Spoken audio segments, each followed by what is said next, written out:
paz, amados, graça e paz, pastor Elimar da Igreja Batista em Comendador Venâncio. Mais um domingo, apesar do confinamento, do momento de reclusão, mas nós temos a certeza que Jesus também está presente em nossos lares, amém?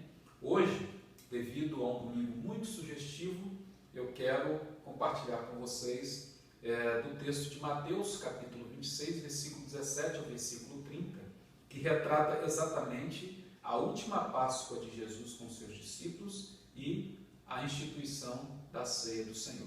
Em algumas versões bíblicas traz o seguinte título: a última Páscoa e a ceia do Senhor. Ok? Versículo 17 ao versículo 30 de Mateus, capítulo 26, versos 17 ao 30, nós podemos resumir no seguinte pensamento: a ceia do Senhor, em substituição à Páscoa, é um memorial que todo cristão deve participar, retratando a morte de Cristo, sua aliança conosco, a comunhão com Ele no seu reino e louvor pela sua salvação. Se nós analisarmos esse verso 17 ao 30, nós vamos encontrar exatamente esse pensamento nesses versículos. A ceia do Senhor, em substituição à Páscoa, é um memorial que todo cristão deve participar, retratando a morte de Cristo, sua aliança conosco, comunhão com Ele no seu reino e louvor pela salvação. Meus amados, a primeira Páscoa que foi realizada no Egito foi diferente das demais que foram realizadas posteriormente. A Páscoa realizada no Egito está relacionada à 10ª praga, a morte dos primogênitos dos egípcios e seus animais, e também com a saída de Israel do Egito. Está lá em Êxodo capítulo 12. Naquele dia, cada família foi instruída a sacrificar, a matar um cordeiro ou cabrito sem defeitos e aplicar o sangue nos umbrais e na verga das portas das casas como um sinal que lhes asseguraria segurança se ficasse em casa. Contudo, precisavam obedecer à ordem divina. Portanto, o sangue espargido nos marcos das portas foram efetuado com fé e obediência. Êxodo 12, 28, Hebreus 11, 28. Essa obediência pela fé, então, resultou na redenção mediante o sangue. Já as celebrações anuais da Páscoa judaica concentravam-se em dois principais propósitos. Primeiro, memorial, e segundo, um simbolismo profético. Memorial diz o seguinte lá em Êxodo 12, versos 14, 26 e 27. Este dia vos será por memorial, celebrá-lo-eis por festa ao Senhor Yahvé, nas vossas gerações, e celebrareis por estatuto perpétuo. E acontecerá que quando os vossos filhos vos disserem: que culto é este vosso? Então direis: este é o sacrifício da Páscoa de Jeová, que passou as casas dos filhos de Israel no Egito, quando feriu os egípcios e livrou das vossas casas. Êxodo capítulo 12, versos 14, 26 e 27. E também o simbolismo profético. Com todos esses acontecimentos, Deus teve como propósito primordial prenunciar a morte de Jesus Cristo.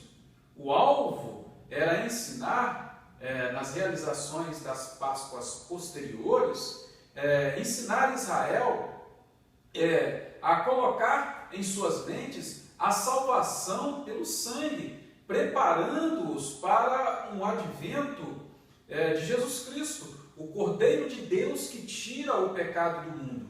João capítulo 1, versículo 29. Durante vários séculos, a Páscoa judaica viera apontando para o sacrifício de Jesus Cristo, o Cordeiro de Deus. João 1, 29. Todavia, chegara então o tempo do Senhor Jesus celebrar a última Páscoa juntamente com seus apóstolos. E era o momento que Jesus tanto esperava, segundo Lucas capítulo 22, versículo 15. Foi na noite que precedia a sua morte que Jesus e seus discípulos comeram a última Páscoa, substituindo pela ceia, e depois foi morto como Cordeiro Pascual. Nós encontramos isso em Mateus 26, 17 ao 29, Marcos 14, 12, 26, Lucas 22, 7 a 20 e João 13 e 14. Portanto, houve duas ceias, a ceia da Páscoa e a ceia do Senhor Jesus, como nos expõe aqui o texto de Mateus capítulo 26, versículo 17, versículo 30. A Páscoa no Antigo Testamento e a ceia do Senhor Jesus no Novo Testamento, ambas apontam para a mesma coisa, o sacrifício de Jesus Cristo. A primeira estava distante da outra por 15 séculos e tinha caráter prospectivo, apontava para a cruz de Jesus Cristo. A segunda ceia do Senhor Jesus tem um caráter retrospectivo, apontando também para a morte de Jesus Cristo, sua ressurreição e a sua volta. Então, meus amados, nós precisamos entender à luz do texto que a ceia do Senhor, em substituição à Páscoa, é um memorial que todo cristão deve participar, retratando a morte de Cristo e sua aliança conosco, a comunhão com Ele no seu reino e louvor pela salvação. Desse texto de Mateus, podemos tirar 4 lições importantes para a nossa vida, de forma que venha glorificar o Senhor. Não podemos deixar que nada venha ofuscar o sacrifício de Cristo. Versos 26 e 27. Jesus, ao instruir a ceia, usa 2 elementos, a saber, o pão e o vinho. Por que ele não usa o cordeiro, o cabrito assado? Porque ele agora seria o Cordeiro de Deus que tira o pecado do mundo de uma vez por todas, sem ser preciso repetir rituais antigos. Jesus pega o pão, abençoa, parte e dá aos seus discípulos dizendo: tomai e comei, este é o meu corpo. Depois, tomando o cálice, rende graças e dá a eles dizendo: bebei todos, este é o sangue da nova aliança. Lá em João capítulo 6, versículos 53 e 54, Jesus advertiu os discípulos: em verdade, os afirmo, se não comerdes a carne do Filho do Homem e não beberdes o seu sangue, não tereis vida dentro de vós. Todo aquele que comer a minha carne e beber o meu sangue tem vida eterna, e eu o ressuscitarei no último dia. Meus amados, todo aquele que não faz uma aliança, um pacto com Cristo, reconhecendo que Ele morreu na cruz por seus pecados, não terá vida nele. Necessário se faz que se arrependa da vida fútil de se viver e do pecado. Lá em Atos 8, 22, nós temos assim uma palavra que diz: arrependa-te, pois, dessa tua iniquidade, e ora a Deus, para que porventura seja perdoado o pensamento do teu coração. Assim como na Páscoa dos judeus, o cordeirinho morto trazia à memória a consciência do pecado e do perdão de Deus, nós precisamos entender exatamente nesse momento que o sacrifício de Jesus Cristo na cruz, em nos dar a sua vida, tem que nos trazer à memória a consciência de que sem Ele não temos perdão e vida. O que comemoramos então neste momento? Os judeus, eles comemoram a Páscoa, dentro da sua cultura, celebrando a saída do Egito. Mas nós, os cristãos, no Pacto da Nova Aliança, nós celebramos a morte e ressurreição do Senhor Jesus Cristo. E nós temos como um memorial a ceia do Senhor. Não podemos deixar, meus amados, que nada ofusque a aliança que temos com Cristo. Versículo 28, Mateus nos revela a narração de Jesus ao se referir à aliança no seu sangue. Isto é o meu sangue da aliança. Outros manuscritos trazem da nova aliança, que é derramado em favor de muitos. Em João 1,29 diz: eis o Cordeiro de Deus que tira o pecado do mundo. Romanos 3,23 diz: porque todos os pecados destituídos estão da glória de Deus. Então, a aliança que temos com Cristo é que quando o aceitamos pela fé como nosso Salvador, o seu sangue nos purifica de todo pecado. 1 João 3,18 diz: porque também Cristo padeceu uma vez pelos pecados, o justo pelos injustos, para levar-nos a Deus, mortificando, na verdade, a carne, mas vivificado pelo Espírito. Meus amados, a aliança que fazemos com Ele é uma vez por todas, não precisando renovar, como na antiga aliança, em que um cordeirinho tinha que ser morto sempre.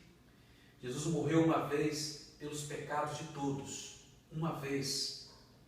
Lá em 1 João capítulo 1, versículo 5, 7 diz: essa é a mensagem que dele ouvimos e vos anunciamos, que Deus é luz e não há nele trevas nenhumas. Se dissermos que temos comunhão com Ele e andarmos em trevas, mentimos e não praticamos a verdade. Mas se andarmos na luz, como Ele na luz está, temos comunhão uns com os outros, e o sangue de Jesus Cristo, seu Filho, nos purifica de todo o pecado. Meu querido, não adianta você desejar feliz Páscoa ou se comover com as cenas do Calvário se você não anda na luz.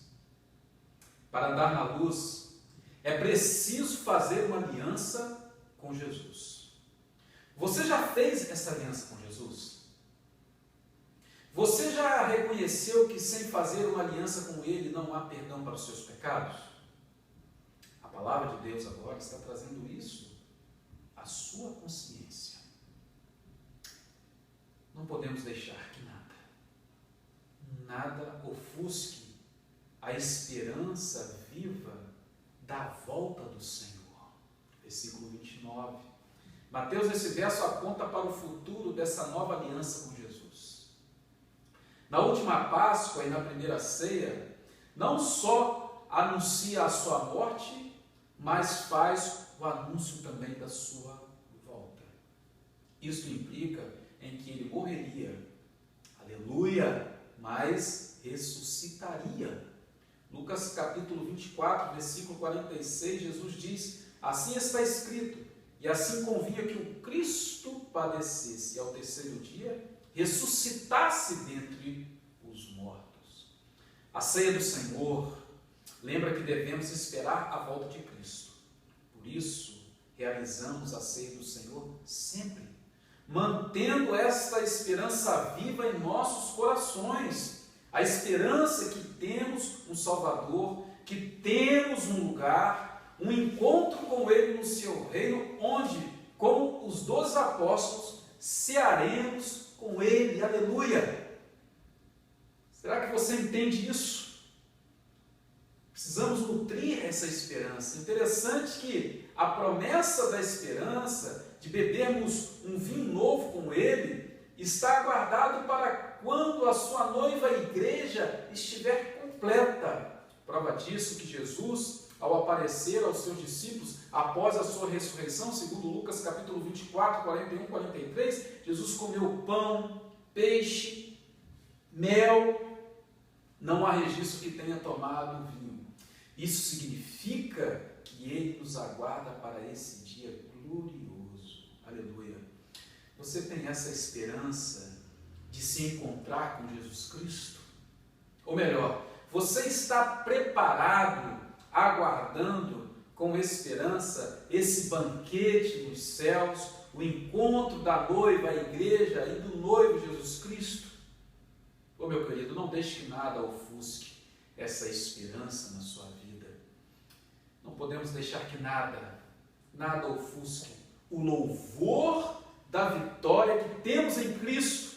Encontramos isso no versículo 30. Mateus nos revela que após a ceia, Jesus cantou um hino. Que hino ele cantou? O hino que Jesus e seus discípulos cantaram era o Halel tradicional. Essa palavra hebraica significa louvor, que compreende o Salmo 116 e o Salmo 118, os quais, na liturgia judaica, eram usados durante a lua nova e a festa da Páscoa. Quando lemos estes salmos à luz da morte e ressurreição de Jesus Cristo, podemos ver como adquirir um novo significado estes salmos para nós.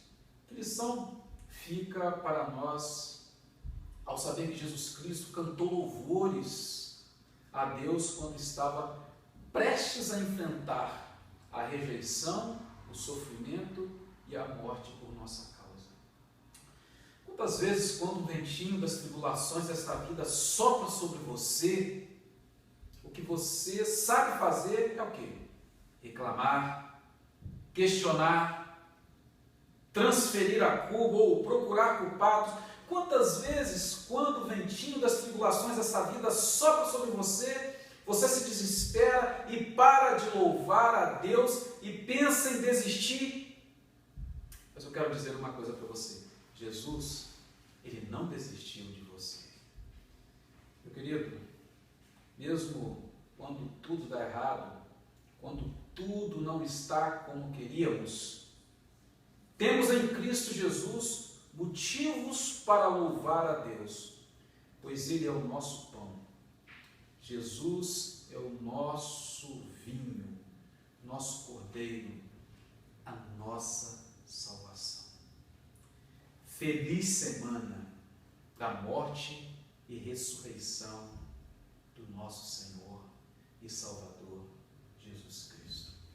A ceia do Senhor, em substituição à Páscoa, é um memorial que todo cristão deve participar, retratando a morte de Cristo, a sua aliança conosco, a comunhão com Ele no seu reino e louvor pela salvação. Eu creio que no seu coração você está aí com o coração apertado, porque provavelmente você estaria no templo, na comunhão dos irmãos e ali participando da ceia. Mais breve, nós estaremos juntos no templo e naquele momento muito importante para a igreja, ali naquele memorial, com a mesa do Senhor organizada e juntos ali, ceando, trazendo à nossa memória o sacrifício de Cristo. Mas neste momento, nos nossos lares, nada pode nos impedir que venhamos ou que possamos então trazer à nossa memória o sacrifício de Cristo Jesus na cruz do Calvário. Nós temos a companhia do Espírito Santo, nós temos a palavra de Deus que nos traz à memória esse momento tão importante, que é um marco do cristianismo, a morte e ressurreição do nosso Senhor e Salvador Jesus Cristo. E hoje eu quero deixar para você que ainda não experimentou esse vinho novo, você que ainda não experimentou esse cordeiro que tira o pecado do mundo, eu quero convidar você para esse banquete espiritual e você aceitar Jesus Cristo como seu único e suficiente Salvador. Senhor Deus e Pai, neste momento eu quero colocar diante do Senhor todas aquelas pessoas, ó Pai, que neste momento trazem à sua memória a morte e ressurreição do nosso Senhor e Salvador Jesus Cristo. Peço, ó Deus, que nada neste mundo venha ofuscar esse memorial, este marco do cristianismo, na mente e no coração dos teus filhos. Ó Deus, nutre no nosso coração, mediante a tua palavra e teu Espírito, a certeza de que em breve nós estaremos no céu com o Senhor. Participaremos de um grande banquete no céu com o Senhor, onde com o teu Filho Jesus e na companhia de todos os santos, beberemos um vinho novo com Jesus, o nosso Salvador. Ó Deus, e aqueles que neste momento ainda não têm essa certeza, mas que estão abrindo o seu coração para Jesus, que o teu Santo Espírito possa fazer morada neles, dando a eles essa certeza também, essa segurança e essa esperança. Pois nós assim oramos, e assim oramos em nome de Jesus. Amém e amém.